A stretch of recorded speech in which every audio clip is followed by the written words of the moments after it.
And we're live. Awesome. What's up, guys? Shawn Bowen, Full Circle Investment Group and wholesalingoutofthebox.com. We are in here today to follow up with Mr. Jacob McPherson on his first fix and flip, which is actually his personal home, and how we worked with him on the funding side, right, through the construction side, and then he had some other lending sources on the purchase side, and then go through this thing through a start to finish, and the super good and the super ugly, and the ins and outs of what he learned, and kind of just an overview of this project, because this is just a really good example of what it's like to be in this business. And for somebody that's with our company and has had a lot of experience in the wholesaling model, was able to jump in from a rehab side and from a personal. So let's have a few questions we have for you and kind of like what they look like, right? So how do you think this went overall? Overall, I think it was a total failure, but we were able to pretty much obviously make it successful in the end. So Okay. there's just a lot of stuff that went wrong, but I mean, that's all part of the learning curve. So what are you going to do? Cool. Okay. What do you think were some of the big likes and dislikes that you had during this entire process? So like maybe pick 3 likes and maybe like 3 dislikes. I think likes are mainly just there's really only like 1 or 2 of them. So Okay. the liking aspect. So for me, I think the thing that I like most about it is obviously Natalie and I got to create our own home from the ground up. So that was awesome, just in and of itself, to be able to literally go and make something your own, almost from the ground up. So not to get like too literal, but that's almost what it was. Right. Um, so I think that that's probably the first like. The second like was the learning curve that came behind it.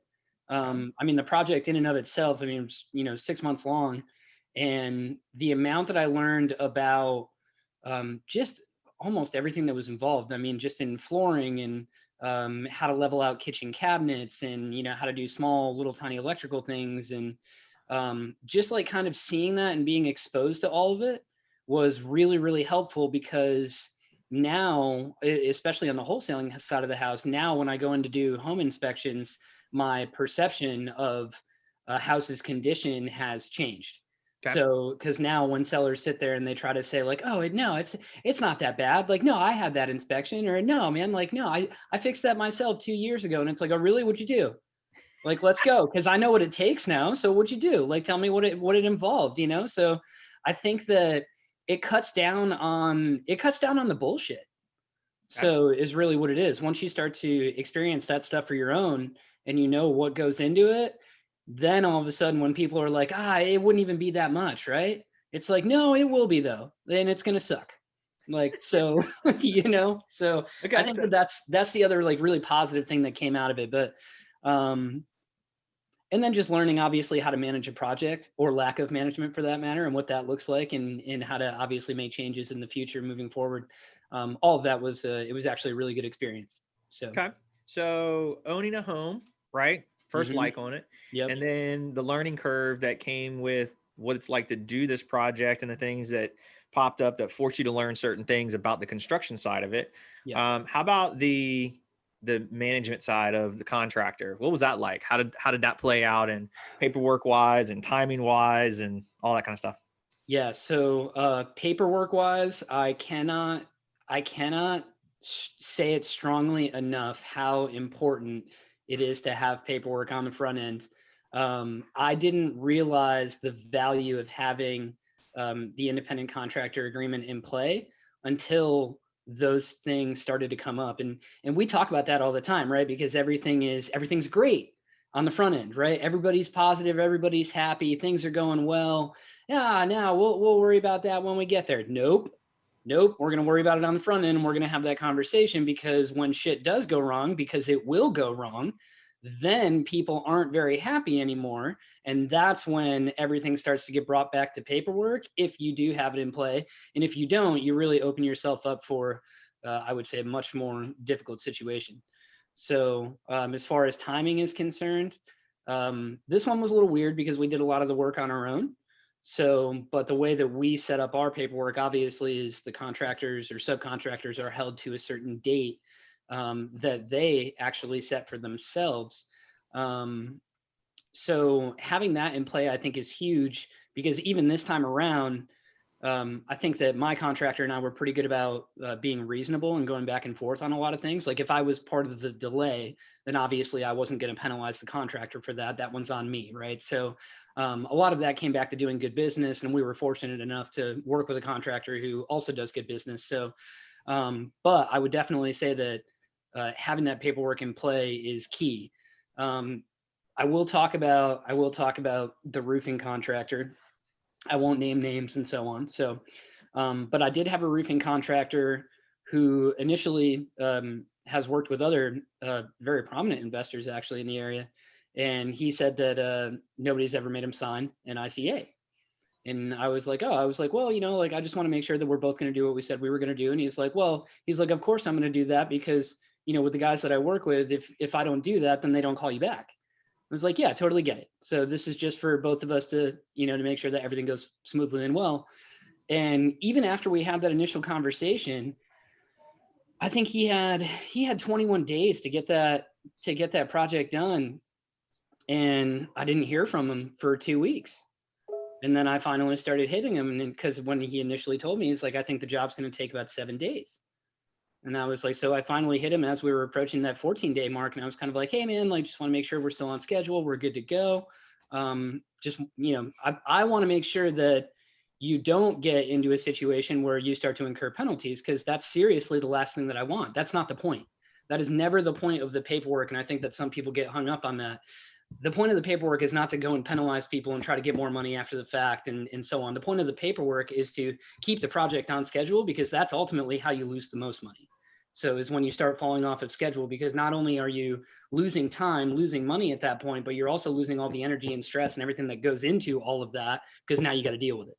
Yep. So I think that was huge, because that was a situation where I had learned after the fact that I had to frame a couple of things better on the front end and have a better discussion of it on the front end. But because it was my first time, I had a slight lack of understanding there. But long story short, so he ended up being very late. And then finally we got on him. I ended up giving him an extension as far as the date was concerned, once we finally did talk, because there was some weather and so on. So, we're, try to be, understanding. So he finally got everything done. But one of the statements in the paperwork basically says that the contractor will not be paid until final completion and inspection of work and verified that everything is correct and sufficient, right? So there was two gutters actually that were leaking. So he happened to call me on a Friday, and I think it was pretty clear that he was having a rough day, but he had basically said, like, I need payment. And I was like, well, we have two gutters that are leaking. Like, once you come out and get those squared away, like, I'm perfectly happy to wire the funds to you in the next 24, 48 hours. So he came back out, he did that, and it still ended up leaking. I actually felt horrible about it, because at that point, now he's really on me for it. So this went from something that was somewhat civil to literally almost a fight. Like, I felt like I was back in middle school and I was about to get my ass kicked for my lunch money, kind of sort of thing, like, no joke. And I mean, it was bad. It was crazy. The conversation that he had with me over the phone was alarming, and it was insane. So, and that was all because I basically said he wasn't going to get paid until the work was done, and the work wasn't done. So, but he obviously didn't share those same feelings, and he made that very known. So, I mean, the work that he did once the gutters were fixed, as far as the leaks were concerned, was actually really good. But I mean, this is a prime example of why paperwork is so important. So if I really wanted to, I could have hit him with penalties, right? I could have played that card. I could have been that guy. But again, that wasn't the point. Is not to hit the contractors with penalties. And, fortunately on this one, this was our own personal home. So had it been, an actual project, and had we actually been losing money, yeah, I probably would have felt differently about it. But that experience in and of itself made this entire project worth it. Despite the fact that it wasn't a very good experience, it was a hell of a learning curve. So back to the whole learning curve thing, it's showing you how to stick to paperwork, how to deal with what seems to be, or you're explaining, like a verbal altercation, right? Having that, known in next project being like, hey, we don't get into verbal altercations, Yeah, right? Paperwork goes here. If this happens, here's the result of it. Again, selective memory doesn't play into these scenarios anymore because paperwork is always done ahead of time when everybody's nice and happy and good to go. exactly. Good. Yep. All right, let's get on to some next ones. Let's say, what are some of the things that you would have changed from, let's just say in general, on Okay. the cost of things, but just do a quick overview of things that you think you would have changed if you could go back to the younger, not younger, but younger in time you and say, hey, I'm not going to do this next time. Yeah, I think a lot of that came down to a lot of that comes down to time value of money, I think. When I like that's immediately where my head goes. As far as material costs and so on, I mean, there's changes to be made there, right? But knowing the fact that this was our personal house, I think Natalie and I are both really overly happy about the finished product. So I don't necessarily feel badly about any additional funds that we may have spent on some nicer materials. But as far as the contractor services go, throughout the course of the project, obviously we had to worry about change orders, right? So because we took out that portion of the paperwork on the front end to try to be somewhat fair and understanding. So now in those particular cases, I think a couple of things. One, I did not get a breakdown as far as labor and material pricing separately from my GC at the beginning of the project. I think that that is really critical because then when change orders start to come up, you can almost start to go back and compare like, well, what hours did they think that they were going to have on the front end versus what they're charging me now? And does that number actually even remotely make sense, right? Just based on time and material. So, because you can almost start to estimate that a little bit as you go and as you get more experience. So that would be one thing. The other thing, going back to the time value of money, man, oh my God, the dumpster is the thing that pains me the most on that. I'm so pissed about it. Um, yeah, so this is kind of comical. So for anybody who's listening in, they're doing their first rehab, and you're thinking about trying to save some bucks, right, by putting in a little extra sweat equity. Pay the $200 or $300 that it's going to cost you for a dumpster, because the amount of lifting and hauling that I did to the dump was so ridiculous and stupid. Uh, go back and kick myself in the ass now. So when it comes to that kind of stuff, just know that, especially in our business, chances are that your time is more valuable and better spent doing other things that are going to make you money. Because if you can go and focus your time on those things, the amount of money that you're probably going to produce is going to pay for, in this case, would have paid for the dumpster for sure, probably 10 times over. So yeah, so those would be my initial thoughts as far as funds and so on. Okay. So let's wrap it up. Let's talk about, what do you think your final thoughts are on this, and what you would recommend, I want to say, to yourself or to future people that are listening to this and watching it. Like, what would the Jacob now say to the Jacob doing a deal next for like what this whole project wrapped up to, and like what you feel like your final thoughts are on it? I think that for anybody who hasn't done one yet, I would actually recommend, if you're interested in rehabbing, I would recommend that you do one, but do one with somebody that you trust that has done the process before, because the amount that I learned from you and from John and from Ashley and just everybody that, helped throughout the entire process was unbelievable. I mean, it was, had I tried to go through that on my own, I can't imagine where this project would have ended up, because if you look at it just from a budgetary standpoint and a scheduling standpoint, that's why I say the project was a complete failure. It was a success because it's our home and it turned out great. But if you were running it like an actual project that was going to make you money, we would have failed epically on this one. So, and if I didn't have people like you and my general contractor in my corner to help me through the tougher situations, it would have been infinitely worse. So the other thing that I would say to that is that if you are going to do a project like this on your own, not only having the right team, but make sure that the numbers really do make sense on the front end. So because in this one, we're fortunate, right?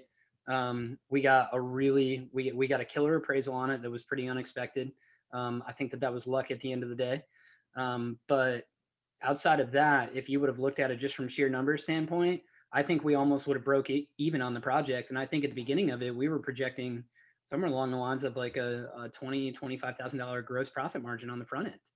So with the amount of overages that we had, that just wouldn't have been there. Okay. So I think that those two things, I think having somebody in your corner that's going to help guide you through the process when stuff goes wrong, because it will, I think that that's really, really key. And then just making sure that the one that you do initially pull the trigger on, and everyone thereafter, of course, too, right? Obviously you want to invest in something that is a good deal, but don't play with the numbers on the front end to try to get something work, because that is going to ultimately come back and bite you in the ass. It would have on this one if we didn't get as lucky as we did. Nice. All right. And the final, what's next? I'm going to go back to wholesaling for a while. Yeah. Okay. Definitely going to stick to the wholesaling side of the house. I think this goes back to a conversation that you and I had. God, probably one of the first conversations that we had as one of our first meetings at Wholesaling Out of the Box. But it's a different game, right? Rehabbing is a different game. It's a different type of suck, so to speak.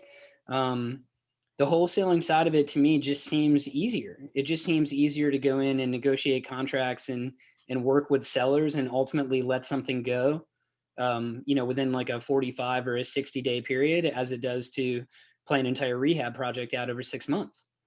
Sure. I mean, in theory, the gross profit is there as far as making more money at it. But if you don't know what you're doing and you're struggling through it for the first time, I highly doubt that that's going to be the case. So, but no, very much looking forward to going back to it. I will go back to rehabbing eventually, especially after all the lessons that are learned here.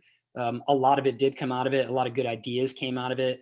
A lot of changes moving forward as far as ways that we would improve on managing the project, managing the contractors, and making sure that all those relationships stay happy in the process. A lot of really, really great thoughts and ideas came out of that. So we will look to do that in the future, but I think we're going to give it probably six to 12 months before we start diving down that path. Nice. So Awesome. So it sounds like overall you ended up with a great home personally. yes. You learned a lot for systems and processes. And obviously one big thing you constantly hit on in this conversation was paperwork, Yeah. which is very, very important for anybody listening to this. Is if you can hear it in Jacob's voice, much less his physical saying, it is the most important thing to keep your ass out of hot water, but to keep everybody else in line. That is a massive piece. And it sounds like obviously you got to take a swing at it. Didn't work out to where you thought it was, but you learned a lot and realized that you're probably a little bit more comfortable over in the wholesaling side of the spectrum for a little bit, and then get that dialed back in, and then maybe jump back into a lighter rehab instead of a full blown heavy, let's go big. Yeah. I'm definitely not opening up walls and tearing up floors ever again. Nice. Awesome. Definitely not. Awesome. Well, I appreciate you taking the time to do this. I think you guys will probably see some videos come out that we'll have up for you on his home. So you'll be able to see some of the befores, the durings, and afters. And I actually haven't even seen the home yet. We're going to hopefully be able to see it tomorrow and be able to see what the finished product looks like. So really looking forward to it. But just want to thank you for taking the time to work with us on it. I'm glad you got through it and all the trials and tribulations that came. But I'm glad that you learned a lot from it. And that you grew from it and didn't look at it as so bad that, it wasn't worth ever doing again. That you're just like, no, I'm not doing that. No. So awesome. No. Well, thanks again, man. I appreciate it. And as usual, guys, thank you so much for taking the time to listen to this, either on the podcast or on YouTube, wherever it is. Leave us a comment. Let us know what you thought. And we'll talk to you on the next one. Later. Thanks, guys.